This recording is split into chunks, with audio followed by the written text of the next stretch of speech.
వర్షాకాలం వచ్చిందంటే సీజనల్ వ్యాధులు వేగంగా వ్యాపిస్తూ ఉంటాయి. ముఖ్యంగా డయేరియా తీవ్ర ప్రభావం చూపిస్తుంది. అందుకే వర్షాకాలాన్ని దృష్టిలో పెట్టుకుని ఏపీ ప్రభుత్వం స్టాప్ డయేరియా కార్యక్రమానికి శ్రీకారం చుట్టింది. ఇవాళ్టి నుంచి జూలై 31 వరకు రాష్ట్ర వ్యాప్తంగా స్టాప్ డయేరియా కార్యక్రమాలు నిర్వహిస్తామని ఆరోగ్య శాఖ మంత్రి సత్యకుమార్ యాదవ్ ప్రకటించారు. ఈ కార్యక్రమం కింద రాష్ట్రంలోని 5 ఏళ్లలోపు ఉన్న 37,53,850 మంది చిన్నారులకు ఉచితంగా 2 ఓఆర్ఎస్ ప్యాకెట్లు, 14 జింక్ టాబ్లెట్లు పంపిణీ చేస్తామని వెల్లడించారు.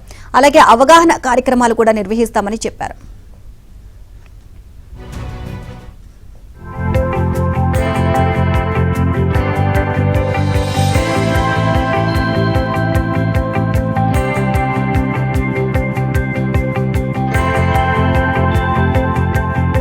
కార్యక్రమం కింద రాష్ట్రంలోని 5 ఏళ్లలోపు ఉన్న 37,53,850 మంది చిన్నారులకు ఉచితంగా 2 ఓఆర్ఎస్ ప్యాకెట్లు, 14 జింక్ టాబ్లెట్లు పంపిణీ చేస్తామని వెల్లడించారు. అలాగే అవగాహన కార్యక్రమాలు కూడా నిర్వహిస్తామని చెప్పారు.